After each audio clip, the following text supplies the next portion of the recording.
Hello friends, इस video में जटिल भिन्न, मिश्रित भिन्न, तुल्य भिन्न, समतुल्य भिन्न के बारे में विस्तार से बताया गया है। जैसे परिभाषा, पहचानने का तरीका और तुल्य या समतुल्य भिन्न निकालने का तरीका इस वीडियो में विस्तार से बताया गया है।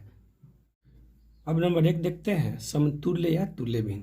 इसका परिभाषा होता है कि वैसा दो या दो से ज़्यादा या अधिक भिन्न जिसका सरलतम रूप एक समान हो, मतलब एक बराबर हो, वह तुल्य या समतुल्य भिन्न कहलाता है।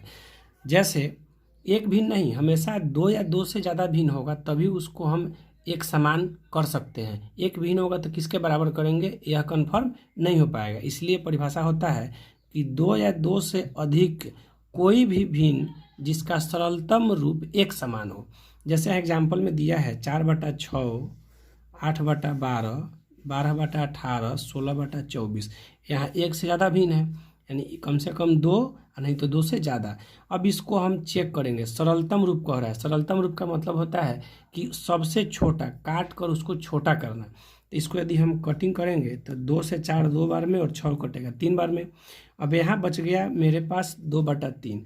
इससे छोटा इसका कोई रूप नहीं हो सकता है।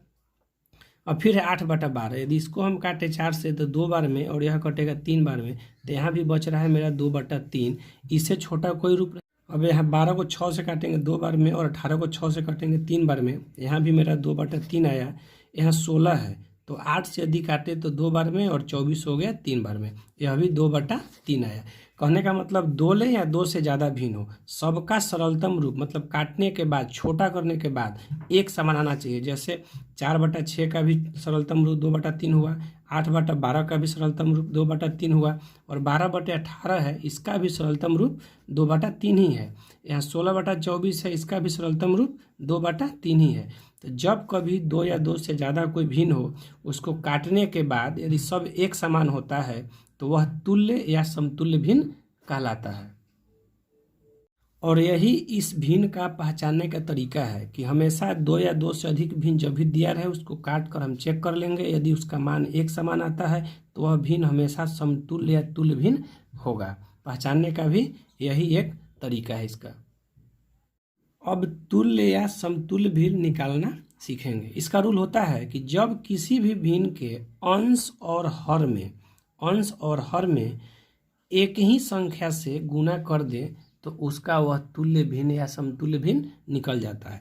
जैसे क्वेश्चन है कि 2/3 का 5 समतुल्य या तुल्य भिन्न निकाले, तो हम क्या करेंगे कि 2/3 में एक बार 2 से गुना करेंगे, यानी अंश में भी 2 से और हर में भी 2 से। 2/3 में एक बार 3 और 3 से करेंगे, यानी अंश में भी 3 और हर में भी 3। तो यहाँ हो जाएगा 4 और यहाँ हो गया 6, यहाँ हो गया 6, यहाँ हो गया 9। और फिर एक बार कर देंगे 2/3 में 4 से गुना, तो 4 से कर देंगे तो 8/12 हो गया। एक और कर देंगे 2/3 में 5 से हम गुना कर देंगे तो यहाँ पे हो जाएगा 10/15 हो जाएगा। तो एक हुआ समतुल्य भिन्न 2/3 का, यह दूसरा 6/9 हुआ, तीसरा 8/12 हुआ और चौथा 10/15 हुआ। एक और निकालना है तो 2/3 में 5 हुआ है तो इसके बाद हम 6 से गुना कर देंगे तो यह हो जाएगा 12/18। यह 5वां समतुल्य भिन्न या तुल्य भिन्न हुआ।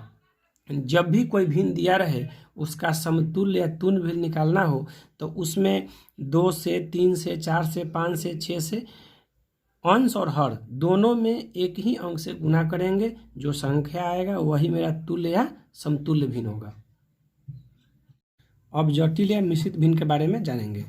जटिल और मिश्रित दोनों एक ही भिन्न का नाम है। अब इसका परिभाषा जानते हैं। किसी भिन्न के अंश और हर दोनों में, ध्यान देना है, अंश और हर दोनों में भिन्न हो, अंश और हर दोनों में भिन्न होगा, या केवल अंश में हो सकता है भिन्न, या केवल हर में हो सकता है भिन्न, तो वह कहलाएगा जटिल या मिश्रित भिन्न। जैसे एग्जाम्पल है यहाँ पे 2/3, चाहे देख लेते हैं 2/3 और बटा में हम कर दे 5/7। तो यहाँ ध्यान देना है कि यह भिन्न का ऊपर हुआ अंश और नीचे हुआ हर। तो एक भिन्न ऊपर में दिया हुआ है अंश में और एक भिन्न नीचे दिया हुआ है हर में, तो यह मेरा जटिल हुआ। कह रहा है केवल अंश या हर में भी हो सकता है। जैसे मान लेते हैं 5/3 और बटा हम 7 कर दें, तो यहाँ ऊपर वाला तो अंश हुआ और नीचे वाला हर हुआ, तो यहाँ 5/3 जो आया अंश में भिन्न हो गया, हर में भिन्न नहीं है। अब यही क्वेश्चन को हम इस तरह भी लिख सकते हैं 5/3, तो यहाँ पे अंश में केवल 7 हुआ और हर में 5/3 एक भिन्न हुआ। तो इस प्रकार का जो भिन्न होगा वह जटिल या मिश्रित भिन्न कहलाएगा। जहाँ क्वेश्चन में इस तरह का भिन्न दिया रहे उसको पहचान भी हम सकते हैं देखकर कि यह जटिल या मिश्रित भिन्न है।